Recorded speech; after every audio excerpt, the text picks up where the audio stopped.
جب ختم نبوت کی تحریک چلتی ہے تو اس وقت سے حکومت انگریز کی طرف سے اعلان ہوتا ہے کہ جو بھی ختم نبوت کا نعرہ لگائے گا، ختم نبوت زندہ باد کی بات کرے گا، اسے گولیوں سے بھون دیا جائے گا، اسے گولیوں سے چن پرور کر دیا جائے گا۔ تو مصطفیٰ کی ختم نبوت سے سرشار لاہور کی سرزمین پر ایک بوڑھا اٹھتا ہے، اپنے گھر سے نکلتا ہے۔ لوگ پوچھتے ہیں کہاں جا رہے ہو؟ کہتا ہے مصطفیٰ کی ختم نبوت پہ قربان ہونے جا رہا ہوں۔ چھوٹا سا بچہ اپنا پوتا ساتھ لیا ہے۔ لوگ پوچھتے ہیں اس پوتے کو کیوں لے کر جا رہے ہو؟ کہتا ہے میں آج ایک مثال قائم کرنے جا رہا ہوں، اس پوتے کو بھی ختم نبوت پہ قربان کرنے جا رہا ہوں، لوگوں کے لیے مثال بن کے جا رہا ہوں، تاریخ میں مثال قائم کر کے جا رہا ہوں، تاریخ پر عظیم نقوش چھوڑ کے جا رہا ہوں۔ وہ اپنے بچے کو اٹھاتا ہے، اپنے پوتے کو اپنے کندھوں پہ بٹھاتا ہے اور اس پوتے کو سبق دیتا ہے کہ جب میں فلاں جگہ پر پہنچوں جہاں پر ختم نبوت کا نعرہ لگانے کی پابندی ہے کہ کوئی بھی ختم نبوت کا نعرہ نہیں لگا سکتا،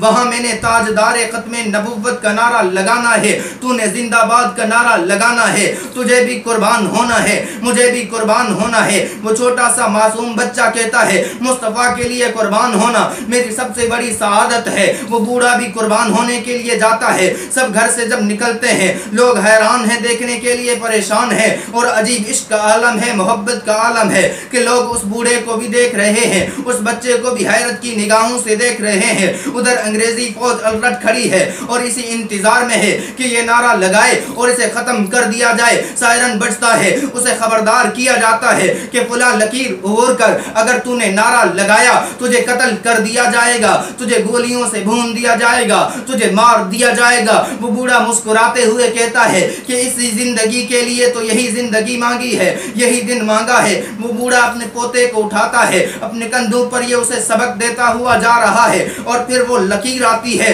اور دنیا دیکھتی ہے، آسمان وہ منظر دیکھتا ہے کہ وہ لکیر عبور کر کے وہ بوڑھا نعرہ لگاتا ہے تاجدار ختم نبوت کا، اور وہ چھوٹا بچہ زندہ باد کا نعرہ لگاتا ہے۔ انگریز کی فوج دونوں کو ختم کر دیتی ہے، گولیوں سے بھون دیتی ہے۔ اس بوڑھے نے اور بچے نے قربانی دے کے دنیا کو سبق دیا ہے جب مصطفیٰ کی ختم نبوت کا مسئلہ آئے تو معمولی سے چھوٹے بچے سے لے کر معصوم بچے سے لے کر بوڑھے تک سب مصطفیٰ کی ختم نبوت کی قربان ہونے کے لیے تیار ہیں۔